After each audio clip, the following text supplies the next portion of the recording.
NSE9 news में आप सभी का स्वागत है। मैं आपके साथ शिवांगी। चलिए नजर डालते हैं देश दुनिया की कुछ बड़ी खबरों पर। रूस और यूक्रेन के बीच 3 साल से चल रहे संघर्ष को खत्म करने के उद्देश्य से कल अलास्का में अमेरिकी राष्ट्रपति डोनाल्ड ट्रंप और रूस के राष्ट्रपति व्लादिमीर पुतिन के बीच अहम बैठक हुई। दोनों नेताओं ने बैठक के बाद एक संयुक्त प्रेस कॉन्फ्रेंस की। इस प्रेस वार्ता में दोनों नेताओं ने शांति की दिशा में बढ़ाए गए कदमों की जानकारी दी। साथ ही उम्मीद जताई कि ये समझौता यूक्रेन में स्थायी समाधान का रास्ता खोल सकता है।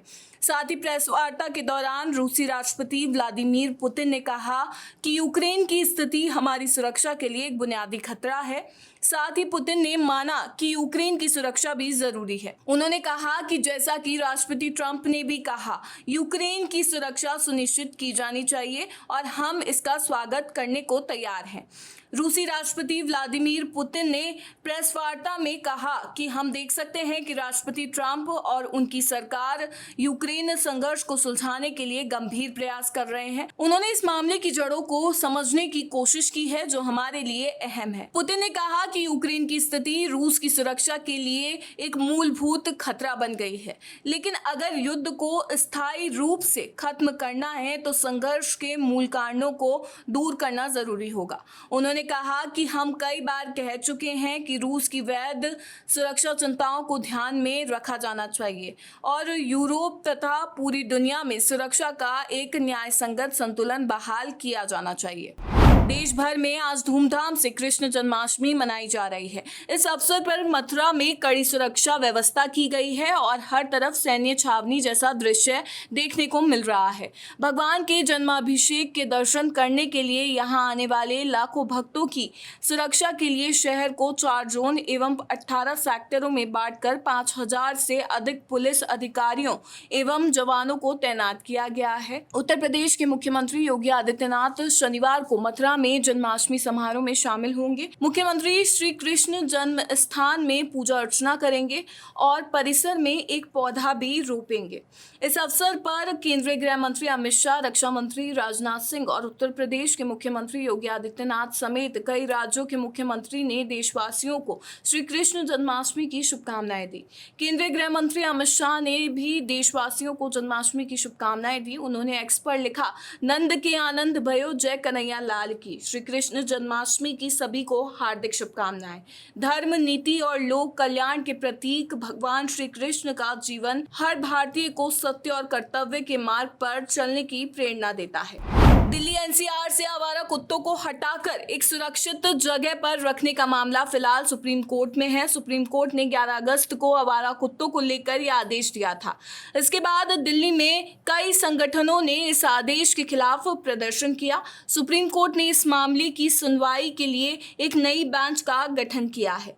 इन सब के बीच राष्ट्रीय स्वयंसेवक संघ के प्रमुख मोहन भागवत ने आवारा कुत्तों को लेकर एक बड़ा बयान दिया है। उन्होंने कहा कि आवारा कुत्तों की बढ़ती आबादी को नियंत्रित करने की जरूरत है। मोहन भागवत ने सुप्रीम कोर्ट के हालिया फैसले का हवाला देते हुए कहा कि केवल सुरक्षित जगह पर इन कुत्तों को शिफ्ट कर देना ही इसका हल नहीं हो सकता है, बल्कि उनकी आबादी को नियंत्रित करना ही प्रभावी समाधान है। RSS प्रमुख का ये बयान ऐसे समय में आया है जब देश भर में आवारा कुत्तों के हमले और इससे होने वाली घटना लगातार बढ़ रही है। देश भर में लगातार नए एक्सप्रेसवे बन रहे हैं, जिनमें गाड़ियां फर्राटा भरते हुए दौड़ती है और लोगों का काफी वक्त बचता है। इसी कड़ी में अब देश का पहला 8 लेन वाला एक्सप्रेसवे बनकर तैयार हो चुका है। प्रधानमंत्री नरेंद्र मोदी कल यानी 17 अगस्त को इस अर्बन एलिवेटेड द्वारका एक्सप्रेसवे का उद्घाटन करेंगे।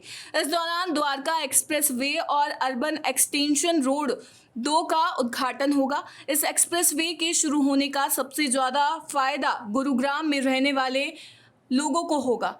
NH 48 पर लगने वाले ट्रैफिक जाम को यह एक्सप्रेसवे लगभग खत्म कर देगा। इस एक्सप्रेसवे से गुरुग्राम से निकलने के 10 मिनट बाद आप एयरपोर्ट पर पहुंच सकते हैं। इसके अलावा अर्बन एक्सटेंशन रोड 2 के शुरू होने के बाद सोनीपत और पानीपत हाईवे तक पहुंचने में 1 घंटे से भी कम समय लगेगा। कुल मिलाकर दिल्ली NCR के लोगों के लिए ये दोनों ही प्रोजेक्ट काफी राहत देने वाले हैं। दिल्ली में यशोभूमि पर दोनों ही एक्सप्रेसवे का जंक्शन बनाया गया है। पूर्व भारतीय तेज गेंदबाज वेंकटेश प्रसाद प्रशासनिक सेवा में वापसी की उम्मीद कर रहे हैं।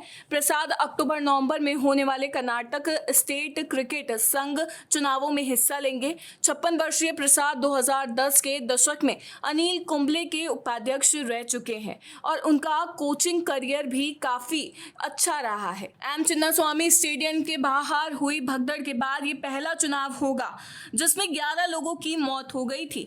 ऐसे में अगर वेंकटेश प्रसाद चुनाव जीतते हैं तो उनके ऊपर सबसे बड़ी जिम्मेदारी संगठन की साख को बचाना होगा। आरसीबी के पहली बार आईपीएल का खिताब जीतने के बाद जून में हुई भगदड़ का सबसे ज्यादा असर कर्नाटक स्टेट क्रिकेट संघ पर पड़ा।